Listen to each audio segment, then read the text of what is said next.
Hello, everyone, and welcome to the semifinals of the Orlando Open weekend. Cedric Phillips and Patrick Sullivan here in the booth with Nick Miller down there in the feature match area doing your write-ups for the last couple of matches we do have left here in our modern Open. John Cuvelier is on your left. David Sharfman is on your right. Cuvelier, the number 5 overall seed. Sharfman, your 8. So that means Affinity will be on the play, and we're going to see if John can do what Affinity does, which is just dump the hand as fast as possible. He'll start off with a Springleaf Drum. It's a Mox Opal, and it's just a passing of the turn. So not the most explosive first turn of the game, Patrick. Slow by the standards of this matchup. Yes, yes. Just threatening 4 mana by turn 2 in an empty hand. A Scalding Tarn there from Sharfman. He'll pass the turn back over to John. John will take a draw step.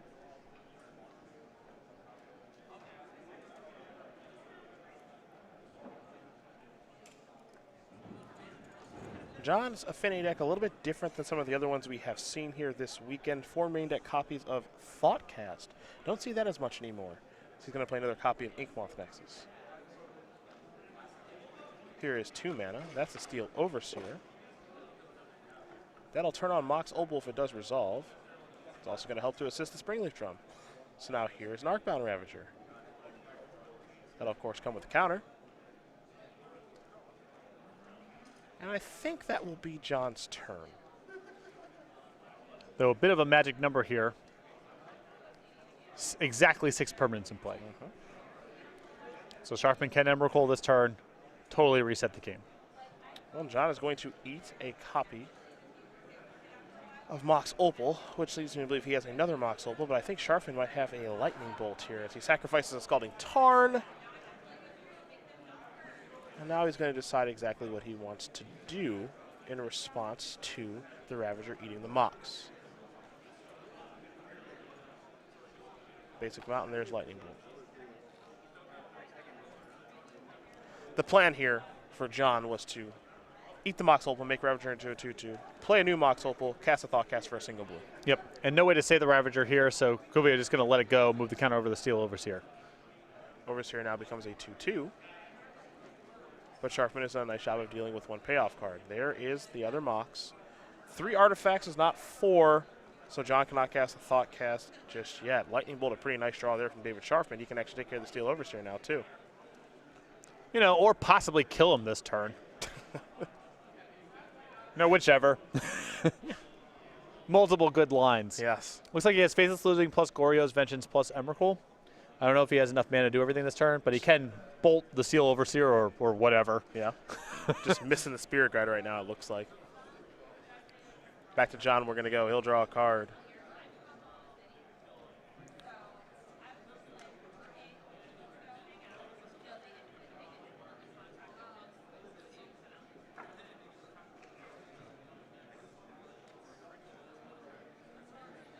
Cuvelier going to play another copy of Steel Overseer. And now he'll play a Thoughtcast.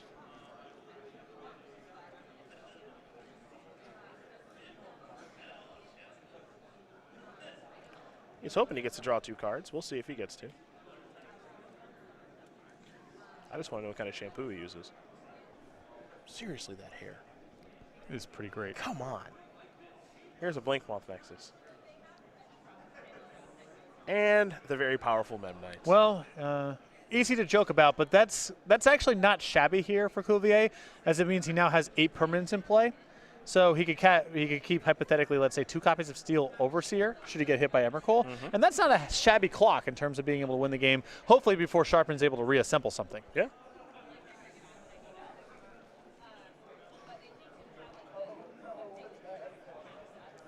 Sharfman's got some thinking to do now. Cuvelier is empty-handed. You can see his battlefield. 1 Steel Overseer, the one that has the +1/+1 counter. Well, it's active. The other one is fresh. And then he's got all those Nexuses out there. 2 Inkmoth, 1 Blinkmoth. And he has the ability to actually activate a couple of those, thanks to the Springleaf Drum and the untapped Blinkmoth Nexus, to be able to Steel Overseer onto them. So Sharfman knows what he's up against now outside of the top of Cuvelier's deck, and he's got to work a way through this thing. It's a very Affinity-esque game if I've ever seen one. But this is more of the slow burn, anti-removal kind of draw from Cuvelier, not where you want to be in this matchup. Watery Grave here from Sharfman.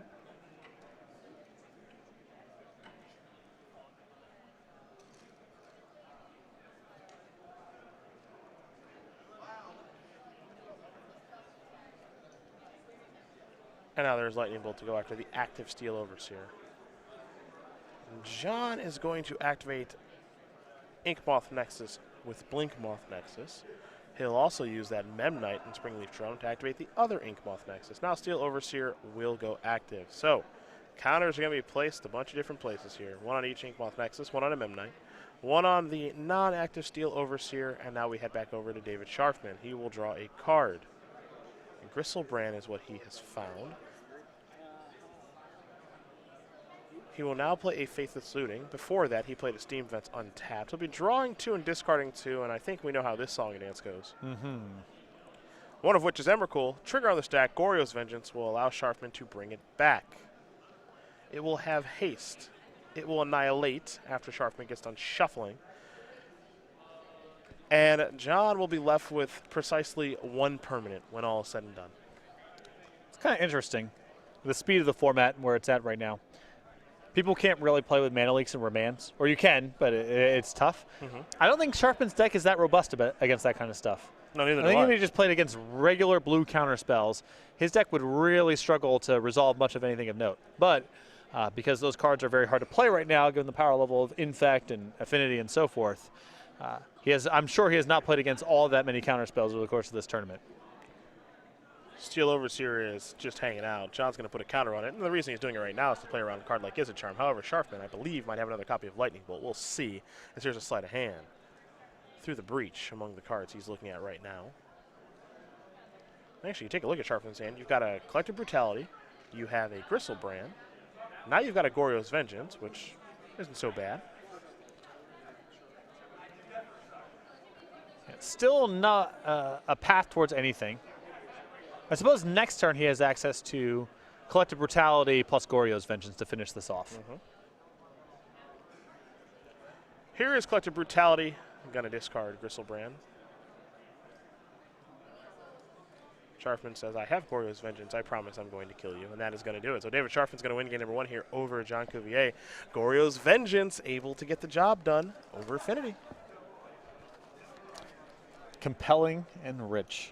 And quick. I just love watching these games, love calling these games. They're dynamic. I think they're fun to watch. It is over real fast, though. Both players get to do their thing. They definitely do. That's for sure. We'll take a look at John Cuvier's sideboard. He's got 2 Thoughtseize, 2 Gear Valley Aether Grid, 2 Spellskite, 2 Ancient Grudge, 2 Spell Pierce, and 5 1-ofs in Tormod's Crypt, Grafdigger's Cage, Etch Champion, Galvanic Blast, and the very powerful Blood Moon. So I'm definitely down with the 2 copies of Thoughtseize and the 2 copies of Spell Pierce. Seem great for this matchup. I don't know if he's going to want to go to something as explicit as Tormod's Crypt. It's probably fine as a 1-of. Try to disrupt the graveyard stuff a little bit, but the Spell Pierces and Thoughtseizes I think are easy adds. Other side of things here for Sharfman, 4 Thoughtseize, a Vandal Blast, 3 Anger of the Gods, 4 Land Sanctity, 2 Quicksilver Amulet, and a Murderous Cut. Third time we looked at David's sideboard here this week, and haven't seen a lot that we've liked, but I have to imagine this this Vandal Blast you gotta like. I like the Vandal Blast. I like the Murderous Cut. I think that Affinity is robust enough against things like Anger of the Gods, and the card is sort of incongruous with the rest of Sharfman's general plan that I probably wouldn't bring it in, but the Vandal Blast and the Murderous Cut seem like easy adds. Well, those are the options there for both players. John Cuvelier will be on the play again, as David Sharfman did just break serve, so we'll see if he can even things up and get us ready for a third game. But for the final time this weekend, we will talk about the StarCityGames.com newsletter, which is your source for Magic the Gathering news. We'll have updates about this tournament and a whole bunch more, and best of all, it's free to sign up for. All the latest going on over at Star City Games with information about the SCG Tour and a selected SCG Tour match of the week, exclusive deck lists and advice from your favorite columnists, event results, all the information pertaining to that, an exclusive cardboard crack comic, and best of all, signing up is free over at go.starcitygames.com/newsletter. Game number 2 between John Cuvelier and David Sharfman will be underway in just a moment, as well as Lance and Bradley Carpenter. Excuse me, Lance Austin. I want to make sure I get that name corrected. And Lance Austin is up a game. Broke serve. Okay. Didn't take long, but broke serve.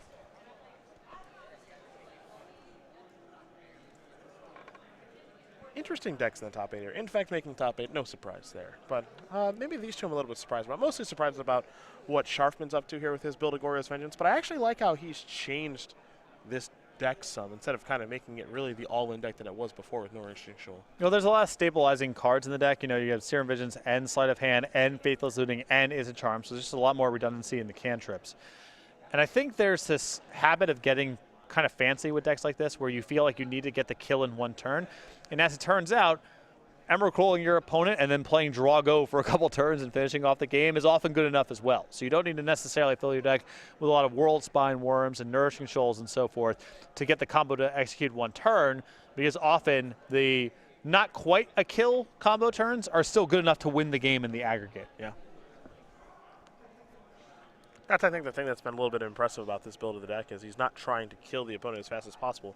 Can he do that sometimes? Sure, it comes up. He's got 4 Simian Spirit Guides to be able to facilitate really fast score advantages and through the breach, but it's not 100% necessary. And I'm sure plenty of his opponents deal 5 damage to themselves over the course of the game, and then the Emrakul is an easy win. But we've seen him win plenty of games where he attacked with an Emrakul. It wasn't lethal, but he had some cards left in his hand against an opponent at 3 or 4 life and nothing in play. And, you know, maybe you're not 100% to win those games, but you're north of 95, and so why bother adding all the dead weight to the deck? Yeah, I think I'm inclined to agree about that. We'll say this: these 4 players that we have in the top 4, they get it. They get what's going on here. That's for sure. You're not messing around. You are a believer. You got to kill people fast in this format. Mm-hmm.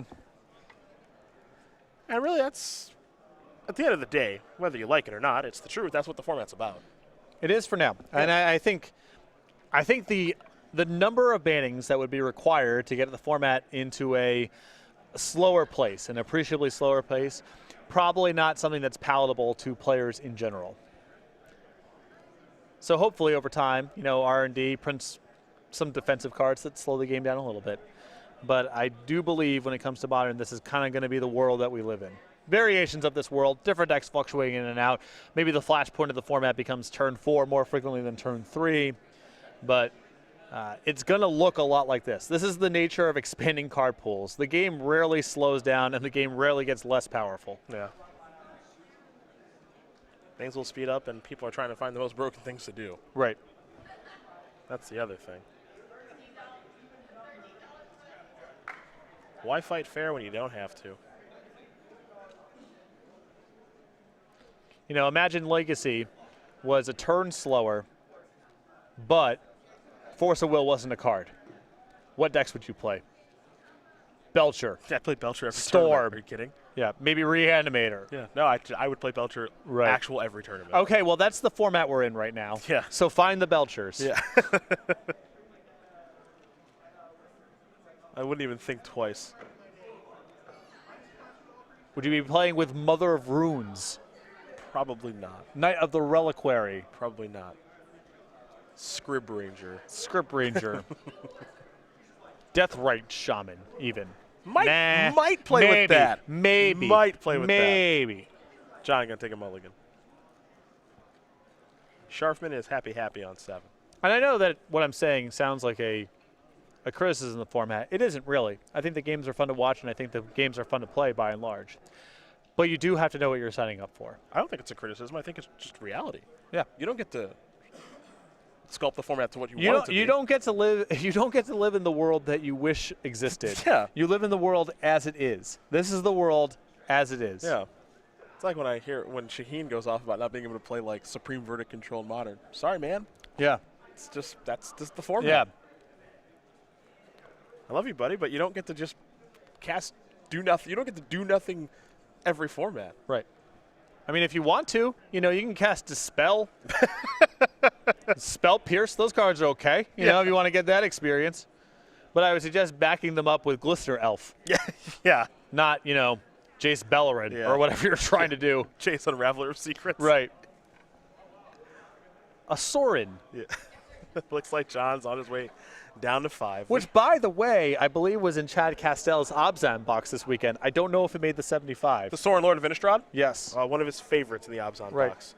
The one that really got us was the Sword of Light and Shadow. Sword of Light and Shadow on the Thrag Tusk was pretty great. Yep. And that box right there, that is evidence of someone trying to live in the world they wish existed, not the world as it is. Yes. Look at that. Put that on a Thrag Tusk. Who could win besides everyone? Yeah, who could win except the person who won 3 turns ago?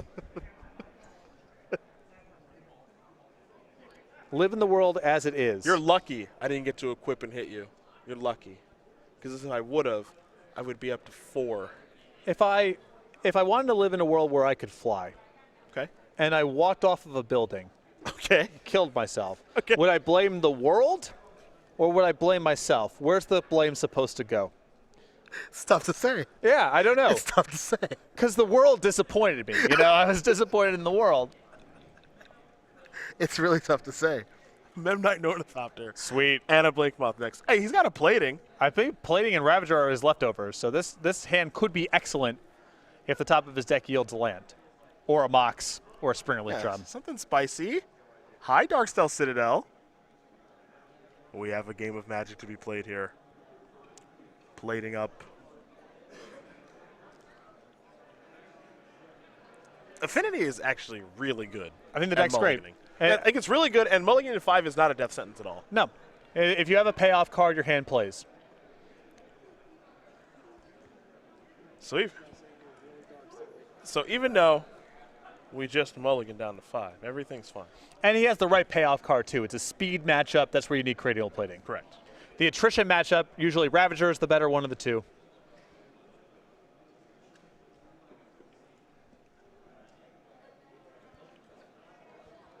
Sharfman for his second turn. What do we have here?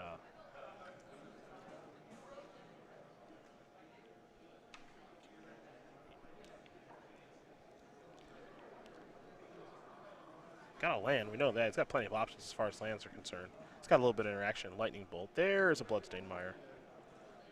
I would imagine that he probably wants to save the Bolt at this stage because he can't really break up Metalcraft/Affinity to swallow up a plating attack rather than try to slow down the artifact development.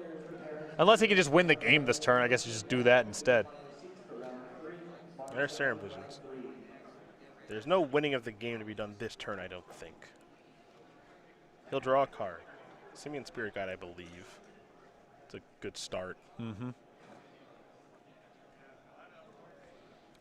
Told by our director, Chad is mentioning that some of the comments I made perceived as being dark. Yes. So for all of you first-time listeners, apparently,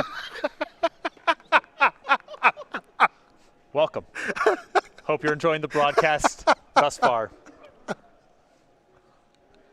Long-time listener. Yeah. First-time caller. First-time caller. First-time caller.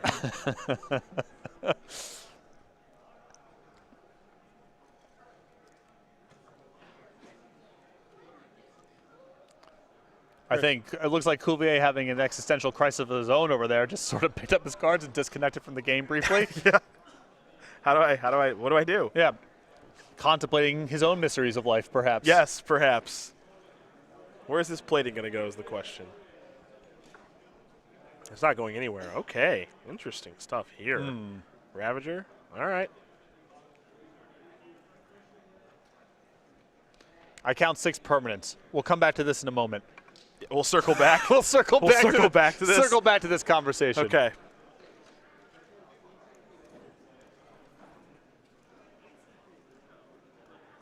Ravager gets a counter. Sharfman's going to untap. He'll draw. Is it Charm is what he's found. Does John Cuvelier start his next turn with 6 permanents or 0? That's my question.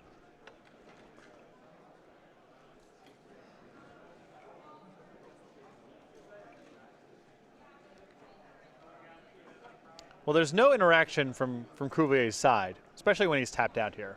So if Sharfman is contemplating anything, it means he doesn't have it, because there is nothing to think about otherwise.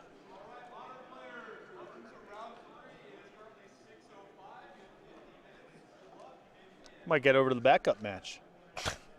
I would be shocked.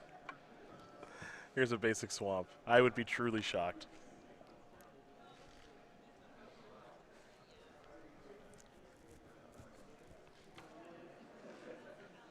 Anger of the Gods. Wow. Was not sure if this was going to come in. Didn't know how much Sharfman wanted to loot his deck. But this is a fine spot for it, especially with Cuvelier on 5 cards. Yep. 3/3. Ooh, we're going to eat the plating? How? He's got to keep something. Yeah. And use the Spirit Guide and Lightning Bolt that. That makes this game a little harder. Okay. Yep. Look at that interaction. Indeed. Inkmoth Nexus, Steel Overseer. Let's try to go this route. Sharfman has an Is It Charm. Goodbye, Steel Overseer. Play a Water Grave, pass the turn back. Cuvier's going to need a big draw now.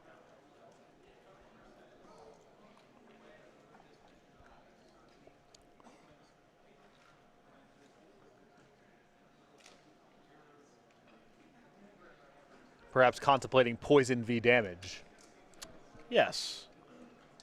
or the nature of reality and his role in it. Yes. Yeah. It's definitely one of the two. Could be either. Here's the Springleaf Drum. Pass the turn back. Here's the Serum Visions for David. He'll draw a card. Now it's time to scry 2. There's an Emrakul, I believe, a Through the Breach, along with a Simian Spirit Guide over there, and a Faithless Looting. So, back to John we go. John will draw. Is it time for more infect damage? Sharfman is sitting pretty good right now, I think. I think he's got the combo rolled up for next turn. Yeah. John says, just go. An infect counter came flying in. Well, a just go here could represent that Cuvelier has drawn Spell Pierce or is bluffing Spell Pierce. I think he's just trying to give himself the best chance to win. I think at this point he has to believe that Through the Breach is on its way. And if he attacks, he's just dead. Yep. But Sharfman may convince himself not to do something, or it's possible Cuvelier has actually drawn the Spell Pierce, and then we got a game. Here's the thing. David doesn't have to rush it all. No. You know, so he just passed the turn back too. So now we're kind of playing a weird little game here. And John actually did draw Spell Pierce. Sharpman showing a lot of respect for that possibility. Yep. But he's in such a commanding position right now that there's no need to take any sort of risk. I think the only mistake that David would make here is actually by playing into Spell Pierce, so I think it was smart that he didn't, given, as you mentioned, how far ahead he is. Blinkmoth Nexus. Inkmoth Nexus. Sharfman will take 1.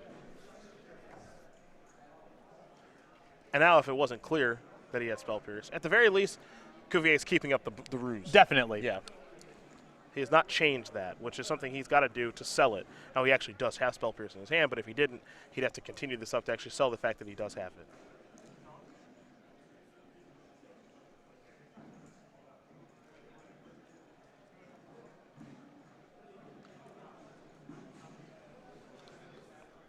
Bradley Carpenter and Lance Austin going to game number 3.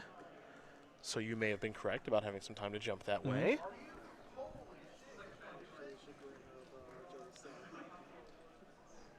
Here is a Through the Breach.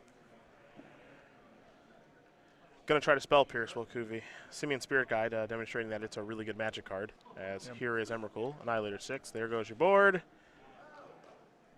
And there goes your life total. Now, it's always nice when you can sit there with no board in your hands like this. Well, you know, Cuvelier has the body language of someone who's been contemplating a lot over the course of this match. Yes. And now he's got a lot of time. And nothing to occupy his mind with game-wise, so he can just focus on what matters. That's right. Dark Steel Citadel, the draw for John. He puts that in the battlefield, simply passes the turn back. Thought Seize is not castable.